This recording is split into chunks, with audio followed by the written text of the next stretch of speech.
All right, guys, so here we are on the Aussie dollar chart, and I'm going to go through this pair a bit faster without actually explaining everything. You should already have a pretty good grasp on how to backtest this. We'll run through this pair really quickly and then plug it into the spreadsheet as well. I'll show you guys how to actually sort a spreadsheet throughout this video, and then we'll take a look at what these two combined would have produced over the year of 2018 so far based on the pullback strategies. So let's go ahead and jump into the backtest here on the Aussie dollar. As I said, I'm going to be going through this video much faster than the last one, so just bear with me and stay tuned as we go through the charts here on the Aussie dollar and look for our entry reasons. Again, the best way to backtest is with market replay. So we go ahead and grab our replay tool, put it on 1/1 of 2018. That gives us absolutely no data looking to the right.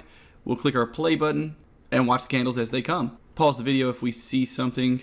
There is a possible entry, so we'll wait and see how this plays out. We would have a entry here. At the close of this green candle, we would have a stop loss right under here, a target up here. Let's see how that plays out.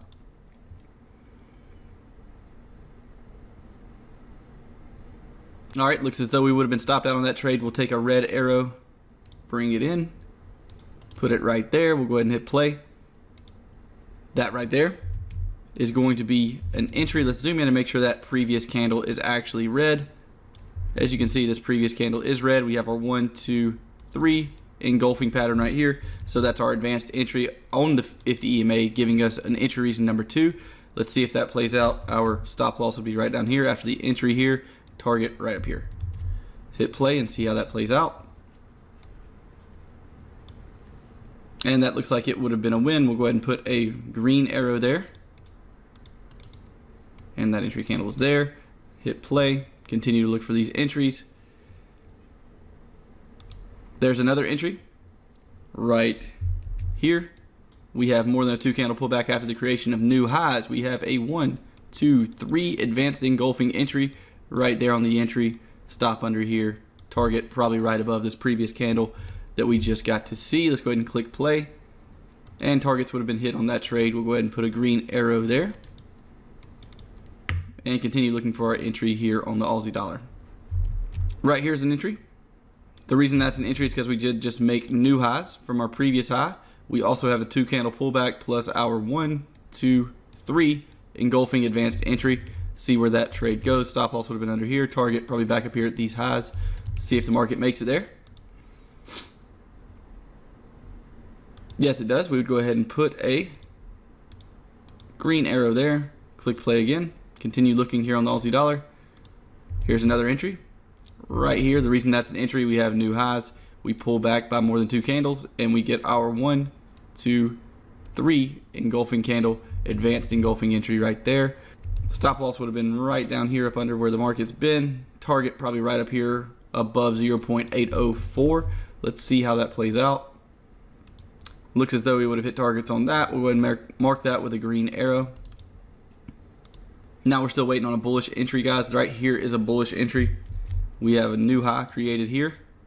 We have a more than 2 candle pullback. We have a swing low engulfing candle. Now this is one of the more subjective entries. This is really just a doji. I probably would not have entered on this specific trade, but for the rules-based system, for actually following the rules to a T, the rules are met here. This candle body is bigger than the previous candle body, but the fact of the matter is this is a doji, so there is a very small amount of subjectivity here.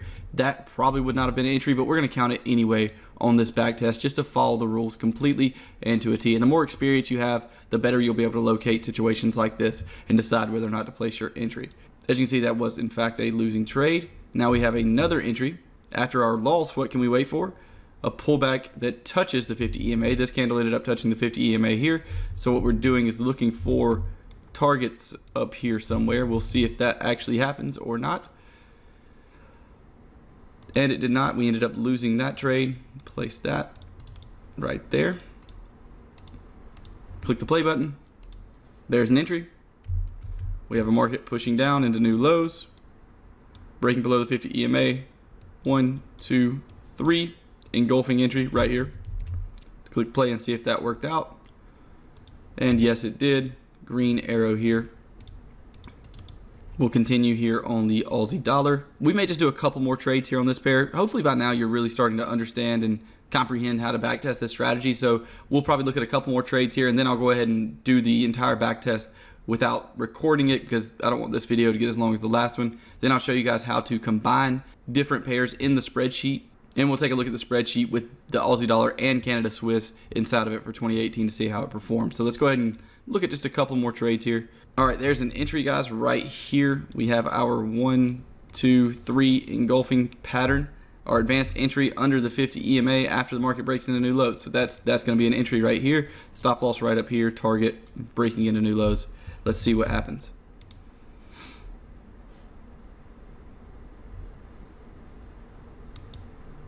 Looks as though this ended up being stopped out. We'll go ahead and place a red arrow there. We've now touched the 50 EMA. Went lower. We didn't get any kind of entry. Now we have an entry right here, the close of this candle. We have a new high breaking above the 50 EMA, 2 candle pullback, and the engulfing candle. This is an advanced entry with our 1, 2, 3 engulfing move. Let's see if it makes higher highs.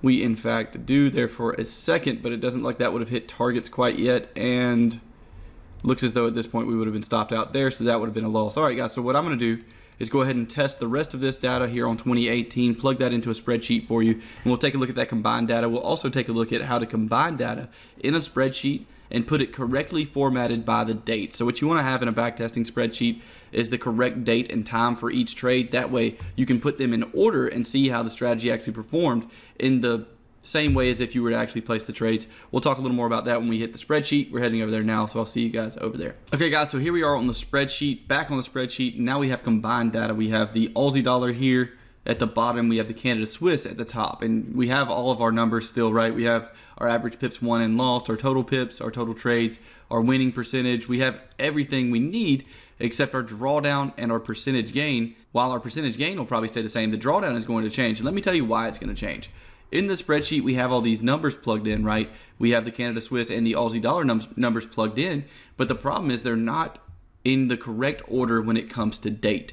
When it comes to date and time the trades were placed, they're not in the order they would be as if we were to trade them live. And why is that the case? Well, it's because we tested the Canada Swiss and then the Aussie dollar. If you'll look here, we have 1.718.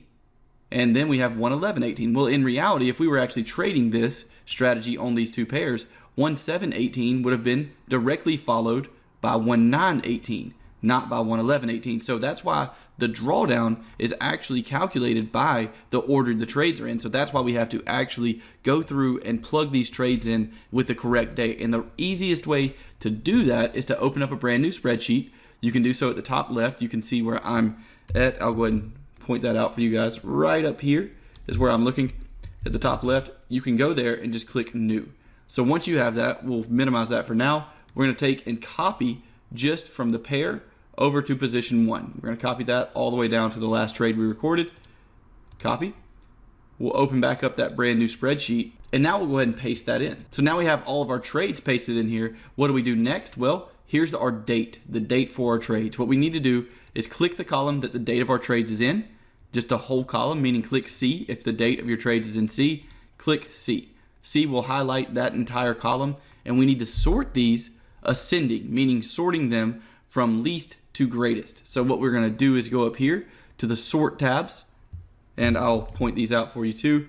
On the Office program I use, they are right here, and what we have to do is sort them. So in order to do that, we just click that button right up here and then click extend selection, and what that's going to do is sort them correctly. Now this is exactly what we needed. Now we have 1.5 followed by 1.7 followed by 1.9, 1.11. As you can see, they're sorted correctly by the date the trade was placed.